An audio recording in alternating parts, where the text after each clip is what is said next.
I've experienced my fair share of strange things in life, but this particular series of events shook me to my core. During my late teens, I found myself living with my grandparents, Nana and Papa. Things took an intriguing turn when my cousin decided to move in with us. Fall had set in, and on one evening, as we were outside, taking a break from the day and preparing for bed, we had an encounter that defied explanation. To the left of us, about 100 feet away, lay a small ravine with a meandering stream at its base. The stream was situated at the bottom of a steep, 8-foot slope. We were in the midst of a casual gathering when we suddenly heard footsteps, unmistakably emerging from the water, rustling through the leaves and advancing toward our side of the stream. Yet, strangely, there was no visible presence associated with these sounds. The ambiguity of the situation left us uneasy, unsure if this was an encounter of benevolence or malevolence. However, we didn't hang around to find out. We hightailed it inside. Once safely indoors, we proceeded to the upper floor, as our living quarters were in the basement. My cousin, whom I'll refer to as Sally, requested that I switch on the light in the living room so we could enjoy our meal there. As I made my way past the wall separating the kitchen and the living room, something out of the corner of my eye caught my attention. I saw a woman seated in a frog-like posture, her gaze fixed intently on me. Her appearance was unsettling, with disheveled 82nd-style hair, and she wore what seemed to be a white hospital patient's attire. Her expression conveyed sheer panic. Startled, I bolted back into the kitchen to alert Sally about the eerie sighting. Together, we ventured into the living room, switched on the light, and found that the mysterious lady had vanished into thin air. Later, as we sat down to eat, I had an unobstructed view from the kitchen into the family room at the back. To my astonishment, I witnessed a white, ghostly figure, unmistakably male, walking across the room. This apparition moved from a wall that led not only outside but also to the second story of the house, as it was constructed on a sloping terrain. The figure crossed the room, heading towards the wall that opened onto the balcony, precisely above the spot where we had been smoking just an hour earlier. Fast forward 5 months, I had returned to live with my mom. One night, about a week into my stay, I was abruptly awakened at 3 in the morning, needing to use the bathroom. I glanced out of my bedroom door, and there she was, the same woman I had seen in my grandparents' living room. This time, she was sprawled on the living room floor in my mom's house, occupying the very same spot.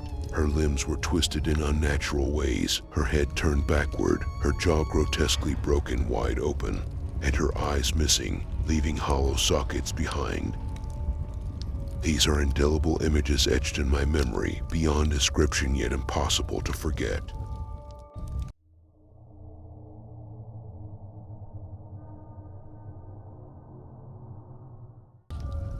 As a nurse working in an older hospital with a long history, I've had my share of eerie experiences. One such incident occurred during shift change in the emergency department, around 6:30 p.m.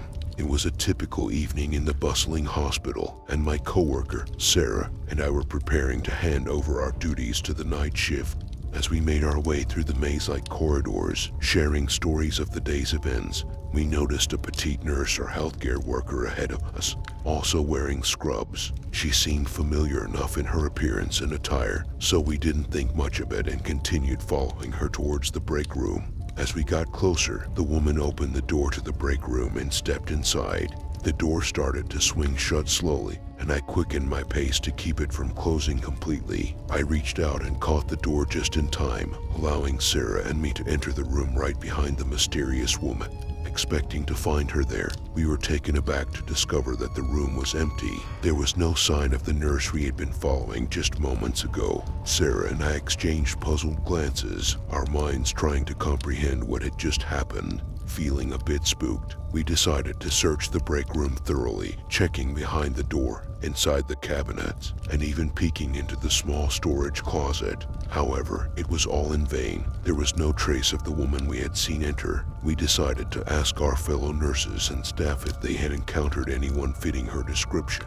To our surprise, nobody else had seen anyone like that in the hospital that evening. One coworker mentioned seeing the two of us walking together towards the break room, but she didn't recall seeing anyone else with us. The situation left us bewildered, and as the night wore on, the incident became the topic of conversation among the hospital staff. Some believed it was a mere coincidence, while others shared their own ghost stories about unexplained occurrences in the hospital over the years. As days passed, Sarah and I found ourselves discussing the incident frequently, trying to make sense of what we had witnessed. We began researching the history of the hospital, wondering if there were any previous accounts of paranormal encounters on the premises. To our astonishment, we stumbled upon reports of various ghost sightings and eerie happenings within the hospital's walls. From apparitions of nurses from a bygone era to unexplained footsteps and disembodied voices, it seemed that our hospital had its fair share of supernatural lore. Curiosity piqued, we delved deeper into the hospital's history, uncovering tales of tragedies, patient death, and past medical practices that had left their mark on the building. Sarah and I even decided to reach out to veteran staff members who had worked in the hospital for decades, hoping to gather more insights into its haunted reputation. One nurse, who had been at the hospital for over 30 years, shared a chilling story about a nurse who had tragically died in the emergency department many years ago. The legend went that her spirit still roamed the halls, seeking peace or perhaps still fulfilling her nursing duties in the afterlife. The more we learned, the more the pieces of the puzzle seemed to fit together. Was the mysterious woman we saw a residual haunting, a replay of a past event trapped in time? Or was it something more intelligent, an entity trying to make its presence known to the living? As time went on, Sarah and I couldn't shake the feeling that the hospital held secrets beyond our comprehension. We found ourselves noticing subtle anomalies during our shift, like flickering lights and strange noises in empty corridors. Our encounters with the unexplained continued, but we no longer felt a sense of fear. Instead, we embraced the mystery, finding solace in the idea that our hospital's history was intertwined with something greater than ourselves. As nurses, we have dedicated our lives to caring for others, and perhaps these encounters were a gentle reminder that even in the face of the unknown, compassion and empathy can transcend the boundaries of life and death. To this day, Sarah and I continue our late-night shift, venturing through the hospital's halls with a newfound appreciation for the stories that echo in the shadows. And although we may never fully understand the mysteries that linger within those aged walls, we take comfort in knowing that we are not alone in our journey through the night shifts of this haunted hospital.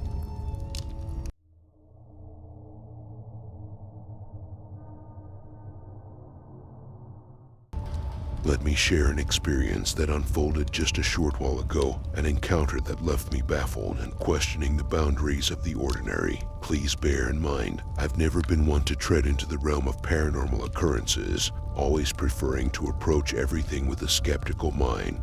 But sometimes, life takes unexpected turns. It was one of those nights when my partner and I, fueled by our love for the outdoors, embarked on a late-night hike in a local historic park spanning across Pennsylvania, Maryland, and Delaware. This expansive 3,500-acre park is a dense wilderness with a meandering creek and trails that bear the weight of history. Our usual haunt was a trail that traces the borders of these states, a spot we frequented many times, a half-mile loop where countless memories have been woven. The rendezvous point for our nocturnal adventures was an old church housing a Revolutionary War cemetery, famed for its ticking tomb. The night was no stranger to us. We've roamed every inch of this park. As the clock struck 10:45 p.m., we embarked on our night's journey, choosing an impromptu escape into the wild. On this particular night, something was different. A decision to take the narrow dirt road instead of the usual paved access road set the tone. This path led us past an old church, the gravel beneath our wheels accentuating the eeriness of the night. And then it happened, a moment that would unfurl a series of inexplicable events. As our headlights cut through the darkness, an animal darted across our path, an entity that defied identification. It blurred between the lines of a dog and a human, a silhouette with silver eyes that seemed to gleam amidst obscurity. My partner, sharing this strange sight, and I chalked it up as a fleeting anomaly. We parked, determined to hike, relegating this incident to the realms of the unexplained. The journey began, and yet an atmosphere of unease began to encircle us. Frogs and cicadas, usually gentle night companions, enveloped us with a cacophony that resonated louder than ever. The air was thick with tension as the trail's familiarity was usurped by a sense of the uncanny. We stumbled into strained conversations, as if attempting to disperse the palpable tension with mere words. Little did I know that my partner had already begun hearing distant whispers, voices that seemed to emerge from an ethereal distance. Simultaneously, the symphony of cicadas waned as we delved deeper into the woods. The path ahead seemed to lose its tranquility, as if an unseen force was pulling us into an unfamiliar realm. It was then that a sound, alien and unnerving, reverberated through the stillness. It pierced the air, a jarring glitch that seemed to transcend time and space. We both halted, the gravity of the moment weighing heavily upon us. No explanation seemed to fit, yet it was undeniable. My partner's quizzical gaze met mine, and in silence, we turned around, retracing our steps. With each hurried step, the feeling of being pursued seemed to cling to us, an invisible specter. A quarter-mile down the path, we encountered another unsettling auditory experience. This time, it felt like a megaphone's glitched announcement, a dissonant echo that resonated without a logical source. The tension escalated, and my partner's quiet realization was met with my own acknowledgement. Together, we hastened back, an unspoken urgency guiding our steps. Upon reaching the car, a strange confusion seemed to grip us, as if the very landscape had morphed. As the engine roared to life, the sense of urgency remained, a persistent companion as we drove. A disconcerting moment of disorientation hit us. Familiarity seemed to vanish, and we navigated the once familiar roads as if they were a labyrinth. Finally, a decision guided us onto a road parallel to the trail we had walked. The night was shrouded in fog, an unexpected veil that added to our disorientation. Within moments, we found ourselves once again in front of the area that had stirred our retreat. And then, as if scripted by an unseen hand, the entity reappeared, a creature that defied comprehension, with silver eyes and a presence that transcended the bounds of reality. We were transfixed, words falling short in capturing the inexplicable nature of the moment. As I recount this tale, an unease washes over me. There's a sensation that lingers, an eerie awareness that whatever we encountered was beyond our understanding. A tingling at the back of my skull, an almost burning sensation in my sinuses, and a gathering of emotions that evade definition. For someone like me, grounded in skepticism, this encounter has unraveled my sense of reality. And so, I share this tale, a story that defies explanation, transcending the boundaries of the ordinary. As I ponder the events that unfolded within the historic park's embrace, I am reminded that the world holds mysteries that elude logic. And sometimes, our understanding must adapt to embrace the unexplained.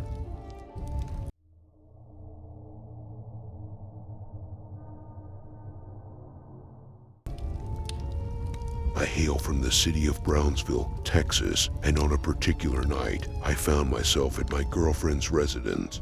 It was an ordinary evening as we enjoyed each other's company, unwinding in bed while watching a movie. The time was around 9 p.m., and since her family members were out, we were taken aback when we heard an oddly robotic voice emanating from outside the window. I promptly investigated, but to my bewilderment, I couldn't discern anything unusual. This peculiar incident repeated itself twice. Subsequently, we began hearing strange noises originating from the kitchen.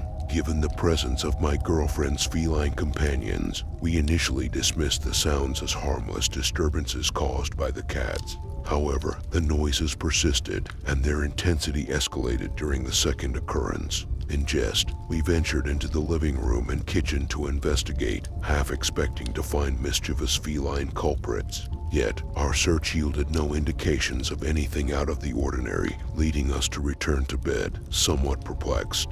Then, without warning, the noises resurfaced for a third time, prompting us to embark on a thorough inspection of the entire house. Alas, despite our concerted efforts, we failed to detect any signs of intrusion or abnormality. Strangely, the cats were nowhere to be found, as if they had sought shelter from an unknown source of disturbance. My girlfriend, now visibly anxious, retreated to her room, and I followed suit. However, before stepping inside, a peculiar intuition prompted me to cast a gaze down the dimly lit hallway. Darkness shrouded my vision, and yet a sudden human whistle pierced the silence. Mistakenly attributing the sound to my girlfriend, I mustered a smile and light laughter. However, her countenance betrayed genuine terror, compelling me to swiftly close and lock the door as she pleaded.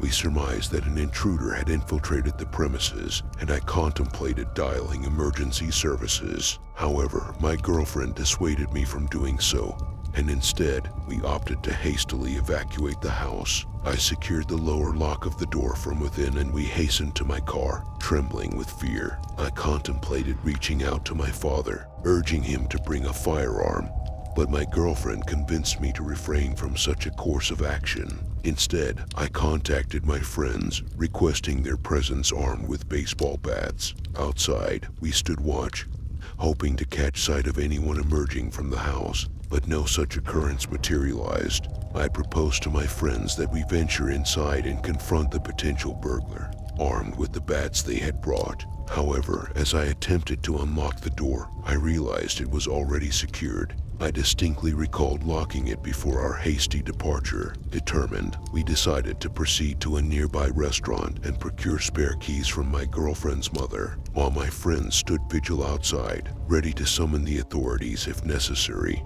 We made our way back to the house. Ensconced behind the door, we readied ourselves for the unexpected. I unlocked the lower lock and cautiously turned the knob.